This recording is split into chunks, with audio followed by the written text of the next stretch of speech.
ಆತ್ಮೀಯ H16 news ಅರ್ಥಾತ್ ಹೇ ಸೀತಾರಾಮ್ ನ್ಯೂಸದ ವೀಕ್ಷಕರೇ, ನಾನು ನಿಮ್ಮವ ಎಂ ಆಯುಧ ಮಲ್ಲಪ್ಪ ಜೊತೆಯವರು. ತಾವು ಈಗ ಸುದ್ದಿಗಳ ಲೋಕಕ್ಕೆ ಎಂಟ್ರಿ ಹೊಡಿತಾ ಇದ್ದೀರಿ. ಈ ಸುದ್ದಿಗಳನ್ನು ಪ್ರತಿಯೊಂದು ನೋಡೋ ಜೊತೆಗೆ ನಿಮ್ಮ ಅಭಿಪ್ರಾಯಗಳನ್ನು ಹಚ್ತಾ ಇರಿ. ಯಾಕಂದರೆ ಈ ಸುದ್ದಿಗಳು ನಿಮಗಾಗಿ, ನಿಮ್ಮ ಬದುಕಿಗಾಗಿ, ನಿಮ್ಮ ವೈಚಾರಿಕೆಗಾಗಿ, ನಿಮ್ಮ ತಿಳುವಳಿಕೆಗಾಗಿಯೂ ನಿಮಗೂ ಗೊತ್ತು. ಜೊತೆಗೆ ನಮಗೂ ನಿಮ್ಮೊಂದಿಗೆ ಇದೊಂದು ಮಾತಾಡುವಂಥ ಜೊತೆಗೆ ಸುದ್ದಿಗಳನ್ನು ಬಿಡುವಂಥ ಕೆಲಸ.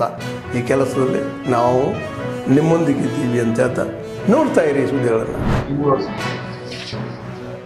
ಅಂದ್ರೆ ಸಂಘಟನಾ ಪರ್ವ ಅಂತ ಹೇಳಿ ಇಡೀ ದೇಶಾದ್ಯಂತ ನಾವು ಮಾಡ್ತಾ ಇದ್ದೀವಿ. ಸಂಘಟನಾ ಪರ್ವ ಅಂದ್ರೆ ಇವತ್ತು ಆನ್ಲೈನ್ ಮುಖಾಂತರ ನಾವು ಭಾರತೀಯ ಜನತಾ ಪಾರ್ಟಿಗೆ ಸದಸ್ಯತ್ವವನ್ನು ನೋಂದಣಿ ಮಾಡಿ ಮಿಸ್ಕಾಲ್ ಕೊಡೋದ್ರ ಮುಖಾಂತರ ಬಂದು ಲಿಂಕ್ ಬರ್ತದ. ಆ ಲಿಂಕ್ದಲ್ಲಿ ಕೂಡ ನಾವು ಮೆಂಬರ್ಶಿಪ್ ಅನ್ನ ನಮ್ಮ 2,99,000 ಜನ ನಮ್ಮ ಜಿಲ್ಲೆಯಲ್ಲಿ, ಗ್ರಾಮಾಂತರ ಜಿಲ್ಲೆಯಲ್ಲಿ ಆಗಿದ್ದಾರೆ. ಆ 2,99,000 ಜನರು ದಾಖಲೆ ನಾವು ಮಾಡ್ತಾ ಇದ್ದೀವಿ. ಆ ನಂತರ ಸಕ್ರಿಯ ಸದಸ್ಯತ್ವ ನಾವು ಮಾಡಿ ₹100 ತುಂಬಿ ಅವ್ರು ಸಕ್ರಿಯ ಸದಸ್ಯತ್ವ, ಅದು ಆನ್ಲೈನ್ ಪೇಮೆಂಟ್ ಮಾಡ್ತಾರೆ. ಆನ್ಲೈನ್ ಪೇಮೆಂಟ್ ಮಾಡಿ 2,560 ಸಕ್ರಿಯ ಸದಸ್ಯರಾಗಿದ್ದಾರೆ. ಆ 2,560 ಜನರ ಡಾಟಾ ಕೂಡ ನಮ್ಮ ಹತ್ರ ಇದೆ. ಮತ್ತು ಈ 21,000 ಅಂದ್ರೆ ಬೂತ್ ಸಮಿತಿಯನ್ನ ನಾವು ಬೂತಿ 12 ಜನ ಬೂತ್ ಸಮಿತಿ ರಚನೆ ಮಾಡಿಲ್ಲ. ಆ 21,000 ಜನರ ಡಾಟಾನು ಸದ್ಯ ನಮ್ಮ ಹತ್ರ ಇದೆ. ಮತ್ತು ಈಗ ಪೇಜ್ ಪ್ರಮುಖರು ನಿಯುಕ್ತಿ ಕೂಡ ನಾವು ಮಾಡ್ತಾ ಇದ್ದೀವಿ. ಏನ್ 2,115 ಬೂತ್ಗಳಿಗೆ 64,000ಕ್ಕಿಂತ ಹೆಚ್ಚು ಪೇಜ್ ಪ್ರಮುಖರನ್ನ ನಾವು ನಿಯುಕ್ತಿ ಮಾಡ್ತಾ ಇದ್ದೀವಿ. ಅದು ಕೂಡ ಇವತ್ತು ಕಾರ್ಯ ನಡೀತಾ ಇದೆ. ಆ ಪೇಜ್ ಪ್ರಮುಖರ ನಿಯುಕ್ತಿ ಕೂಡ ನಡೀತಾ ಇದೆ. ಅಲ್ಲಿಯೂ ಕೂಡ 64,000 ಜನರ ಕಾರ್ಯಕರ್ತರ ಡಾಟಾ ನಮ್ಮ ಹತ್ತಿರ ಇದೆ. ಆ ಎಲ್ಲ ಜನರ ಒಂದು ವಿಳಾಸ ಮತ್ತು ಅವರ ಎಲ್ಲ ಮೊಬೈಲ್ ನಂಬರು ಕೂಡ ಡಾಟಾ ನಮ್ಮ ಹತ್ತಿರ ಇರುವುದರಿಂದ ಸಂಘಟನೆಗೆ ನಮ್ಮ ಇನ್ನೂ ಹೆಚ್ಚಿನ ಒಂದು ಬಲ ಬಂದಿದೆ ಮತ್ತು ಸಂಘಟನಾತ್ಮಕವಾಗಿ ಬೆಳಗಾವಿ ಗ್ರಾಮಾಂತರ ಜಿಲ್ಲೆ ಗಟ್ಟಿಯಾಗಿದೆ ಅನ್ನುವಂಥ ಮಾತನ್ನ ಈ ಸಂದರ್ಭದಲ್ಲಿ ನಾನು ಹೇಳ್ತಾ ಇದ್ದೀನಿ. ಬೆಳಗಾವಿ ಜಿಲ್ಲೆ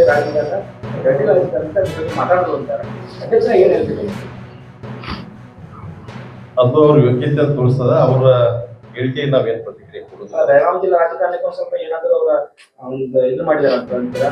ಅಸಹ್ಯ ಮಾಡಿದ್ದಾರೆ. ಅದು ಬರೀ ಕಾಂಗ್ರೆಸ್ ಪಕ್ಷೀಯ ಅಲ್ಲ, ಅದು ಜಿಲ್ಲೆಯನ್ನ ಅವಮಾನಕರವಾದಂತ ಹೇಳಿಕೆ. ನಾವು ಯಾಕಂದ್ರೆ ಬೆಂಗಳೂರು ಬಿಟ್ರೆ ರಾಜಕಾರಣದಾಗ ಹೆಸರು ಮಾಡಿದ್ದ ಬೆಳಗಾವಿ ಜಿಲ್ಲೆ. ಯಾವ ನಾಯಕರು ಅದ್ರ ಬಗ್ಗೆ ಮಾತಾಡಿಲ್ಲ ಯಾಕಂದ್ರು ಅವ್ರ ಯೋಗ್ಯತೆಗೆನ ಅದು ಅವ್ರ ಮಾತು. ಈಗ ನಾವು ಏನ್ ಮಾಡಿದೀವಿ ಅಂದ್ರೆ ರೈಲ್ವೆ ಡಿಪಾರ್ಟ್ಮೆಂಟ್ ಜೊತೆನೂ ನಾವು ಈಗ ಕನ್ಫರ್ಮೇಶನ್ ತಗೊಳ್ತಾ ಇದೀವಿ.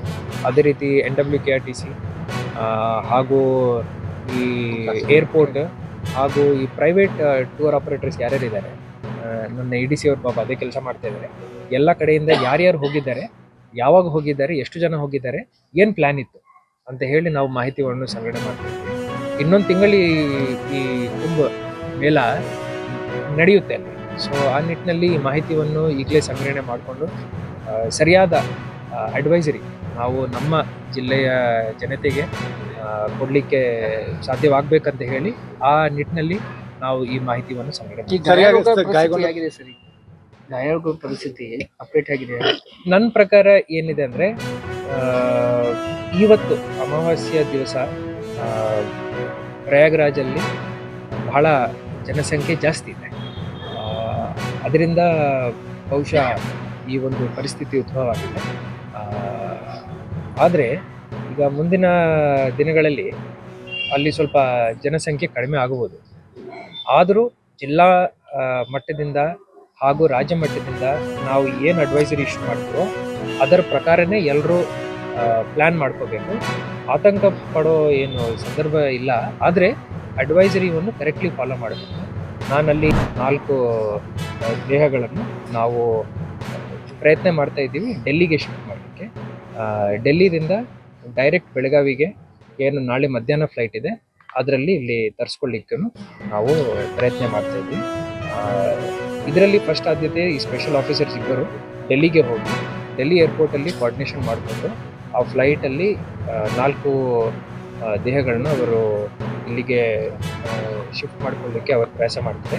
ಅಲ್ಲಿಂದ ಅವರು ಪ್ರಯಾಗ್ರಾಜ್ ಹೋಗಿ ಪ್ರಯಾಗ್ರಾಜಲ್ಲಿ ನಮ್ಮ ಕರ್ನಾಟಕದಿಂದ ಹಾಗೂ ನಮ್ಮ ಜಿಲ್ಲೆ, ಸ್ಪೆಸಿಫಿಕಲಿ ನಮ್ಮ ಬೆಳಗಾವಿ ಜಿಲ್ಲೆಯಿಂದ ಯಾರ್ಯಾರು ಅಲ್ಲಿದ್ದಾರೆ ಹಾಗೂ ಅವರ ಕ್ಷೇಮವನ್ನು ಒಂದು ಸ್ವಲ್ಪ ಎಕ್ಸಾಮಿನ್ ಮಾಡಿ, ಪ್ಲಸ್ ಸ್ಥಳೀಯ ಏನಾದರೂ ಸಪೋರ್ಟ್ ಬೇಕು, ಲಾಜಿಸ್ಟಿಕಲ್ ಸಪೋರ್ಟ್ ಬೇಕಂದರೆ ಅವರು ಅಲ್ಲಿ ಅವ್ರಿಗೆ ಹ್ಯಾಂಡ್ ಹೋಲ್ಡ್ ಮಾಡ್ತಾರೆ.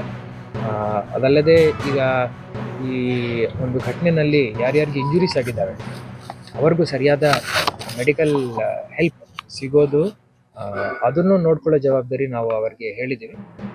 ಭಾಳ ಸೀನಿಯರ್ ಆಫೀಸರ್ಸ್ ಇದ್ದಾರೆ, ಅವರಿಗೆ ಭಾಳ ಎಕ್ಸ್ಪೀರಿಯನ್ಸ್ ಇದೆ, ಅನುಭವಿ ಆಫೀಸರ್ಸ್ ಇದ್ದಾರೆ, ಅವರಲ್ಲಿ ಹೋಗಿ ಆ ಕೆಲಸವನ್ನು ನಿರ್ವಹಿಸ್ತಾರೆ. ಎಷ್ಟು ಜನ ಇಂಜೂರಿ?